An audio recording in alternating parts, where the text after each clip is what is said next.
Another Kraken has been released. The Stop the Steal rally in Georgia is awakening a populist giant.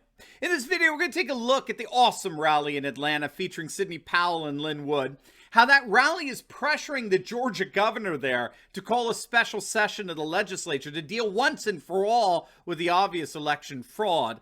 And how the rally is awakening a populist giant like we've never imagined seeing before. You're not going to want to miss this. Welcome, everyone. Dr. Steve here with you, ready to bring you our latest episode celebrating the inevitable collapse of left-wing globalism and the unstoppable rise of a new conservative age. So if you haven't already done so, you know what to do. Make sure to smack that bell and subscribe button. We'd love to have you as a regular part of this channel where each and every day we focus on optimism and encouragement in the midst of all the defeatist fake news nonsense spewed out by the mainstream media. Before we get into things, let me ask you a question. How clean is the air quality inside your home?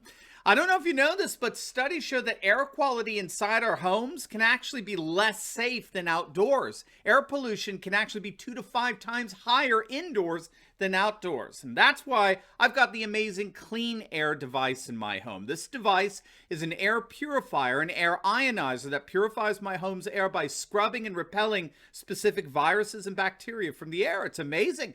It eliminates up to 99.7% of indoor air pollutants. Amazing Clean Air is portable, affordable. It uses ionizing technology, repels airborne bacteria and viruses, and has a satisfaction guarantee that lasts several months. Now, I partnered with the creators behind Amazing Clean Air to give my audience 50% off your own purifier if you click on that link down below today. It's right, 50% off, but it is a limited time offer. Click on that link below or go to amazingcleanair.com. It's amazingcleanair.com and purify the air quality in your home today. All right, let's dive right in here. Wow, what a rally. I don't know how many of you got to see it live on Right Side Broadcasting, but as many of you know, the Stop the Steal rally just concluded in Atlanta, Georgia. Attorney Lynn Wood fired up the crowd like no one. I think we found our next GOP presidential candidate in 2024. Lynn Wood absolutely took the stage by storm. He did not hold back. He was joined, of course, by fellow attorney Sidney Powell, who's in the process of releasing the Kraken in Georgia with her lawsuit. And they were also joined by Trump-supporting Democrat Vernon Jones, who exhorted the thousands of deplorables gathered there in Atlanta to get out and vote on January 5th for the Senate runoff, which we'll talk about in a moment. He was really good. He was like, look, don't run away angry or dejected. Keep standing, keep fighting against the swamp. And you could do that by electing 2 solid Republican senators. Now, the purpose of the Stop the Steal rally, which of course included thousands of Trump supporters, I don't know exactly the number of attendees there, but it seemed to number in the thousands. The purpose was to publicly demand that the feckless rhino governor of Georgia, Brian Kemp, call a special assembly for the Georgia Assembly to get together and rectify this fraud on November 3rd on the one hand, and to fix the mail-in ballot fiasco and the Dominion voting so nix it out of the runoff on January the 5th. Dick Morris was talking about this today. The Georgia state legislature has to come into immediate session and pass legislation signed by the governor to change the procedures that resulted in the theft of the general election. They've got to get rid of Dominion systems. Its integrity has been irredeemably compromised in the eyes of the majority of voters. Secondly, the legislature has to act to supersede the consent decree that the Secretary of State signed off on that basically destroys the chain of custody for mail-in ballots, such as the watering down of signature verification, the matching of one's birth date and address. Morris argues that part of the agreement was that if the voter got his birth date wrong, the ballot still counted. This is back in November 3rd. So this is part of the breakdown of the chain of custody. It's also why there was so little mail-in ballot rejection in November. In 2016, 3% of mail-in ballots in Georgia were rejected. In 2020, that dropped to 0.24%. It was 0.2%, even though there were 6 times more ballots sent in. And this all goes back to this utterly indefensible consent decree that the Rhino Secretary of State signed back in March in an agreement with that radical leftist activist Stacey Abrams. There has to be a restoration of the close check of the signatures and forgeries and like. And thirdly, the inspector cannot allow the ballot to be separated from the envelope it came in. This has been a horrific frustration from the November 3rd election. I think obviously an intended one.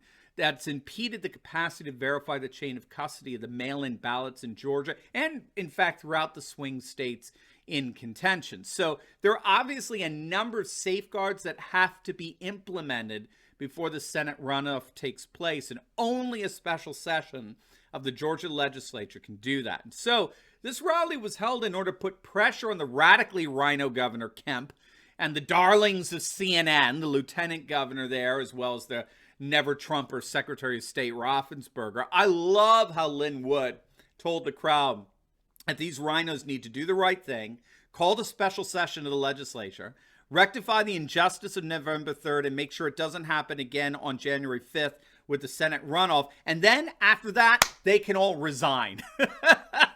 They can resign, or we can recall them. And then, this is Lynn Wood, and then, it's so amazing, then they can all go to jail, each one of them. So he ain't kidding around, that's for sure. None of them were. Sidney Powell gave a great speech. She reaffirmed that the evidence they're amassing is beyond anything she's ever imagined in her worst nightmares, and that the evidence will indeed be presented to the Department of Justice, which apparently is still actively investigating the vote fraud. I don't know if you saw that Attorney General Bill Barr seems to be backtracking a bit on his comments the other day that they found no widespread election fraud that could change the outcome of the election, which is another way of saying that there was widespread voter fraud. The Department of Justice is still investigating the election. That's what we're being told now. And Sidney Powell stated that she is very concerned about handing over the evidence. I'm sure they're making backups. She was very concerned about handing over the evidence to a Department of Justice that appears so irredeemably compromised at this point. Now, a recurring theme throughout the Stop the Steal rally was an us versus them paradigm for understanding what's really going on here with this election. Meaning, it's we the people versus they the ruling class, right? This country belongs to us, not them. The Constitution endows we the people the right to tell our rulers what they can and cannot do. It is not the other way around. This is good old-fashioned American populist rhetoric. And this rally was as populist as populism can get. The key theme that they were relentless with is we don't need the governor. We don't need the lieutenant governor. We don't need the secretary of state. We don't even need the legislature, the Senate. We are the governors. We are the lieutenant governors. We are the legislators. We are the secretaries of state. Ultimately, it is not them. It is us. We are the ones who are in charge, and we are going to take our state back. And we, the patriots of this nation, are going to take our country back. As I think it was Lynn Wood who said, it's 1776 all over again. We, the people, are rising up to take our nation back from those who have so adversely compromised our institutions. I couldn't help but think that this was exactly what they needed to do here to awaken a populist giant like never before, which I believe they are. If Trump is going to stand there on Inauguration Day and get sworn in for his second term, he cannot rely on feckless Republicans or the judicial sellouts like John Roberts. He certainly can't rely on the mainstream media.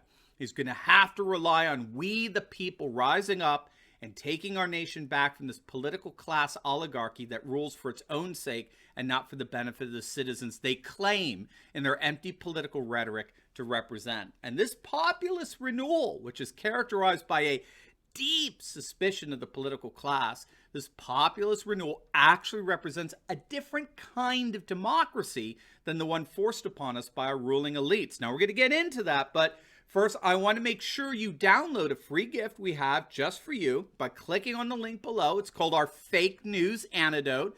It is a compilation of about 20 sites that I go to for my news each and every day, all conservative, all celebrating Trump and nationalist populism. We need these news resources now more than ever, and you can download your own copy of our Fake News Antidote absolutely, totally free at the link down below in the pinned comment section. Have a ready list of your go-to sites that you'll definitely enjoy and will inspire you throughout this entire crazy election process. Yours absolutely free simply by clicking on the link below. It is my gift to you. All right.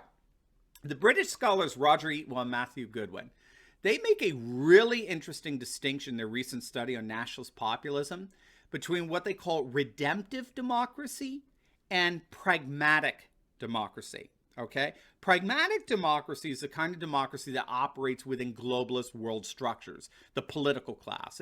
It's based on the pragmatism of the technocratic expertise of a ruling elite whose values are often fundamentally different from that of the people, right? That's very, very important to get. The kind of pragmatism practiced by political and economic elites within so-called democratic structures have little, if anything, to do with the concerns of the majority of the voting populations. That's why these rhino Republicans seem to live in a world all of their own. You have their entire Republican base rising up and saying, gang, we want you to call a special session of the Georgia legislature and look into this obvious election fraud. And all the rhinos respond with, ahem, no thank you. I mean, they rule in accordance with their own values, which are so often at odds with the values of the citizens they claim to represent. That's called pragmatic democracy. In contrast to that, the Stop the Steal rally today in Atlanta, we're seeing populists driven more by what we call redemptive democracy, which restores democratic rule and institutions as compatible with the values of the population. And so the institutions act in accordance with the concerns of the citizens. This is the whole notion of democracy that's animating and inspiring the nationalist populist movements that gave us Brexit, that gave us the Trump presidency. It's inspiring comparable movements throughout Europe like the Yellow Vest uprising in France. And we just saw it today on display in Atlanta with the Stop the Steal rally, a rally that may indeed have awakened a populist giant like we have never, ever seen. Now, before you go, make sure to like this video, comment down below, and subscribe to my channel. You'll definitely want to check out my latest video. I just uploaded it on how liberals are absolutely admitting they're devastated after suffering crushing defeats across America in the down ballot elections. It's going to blow your mind how much they are admitting they failed miserably. You're going to love it. So make sure to click on the link, and I will see you over there. God bless.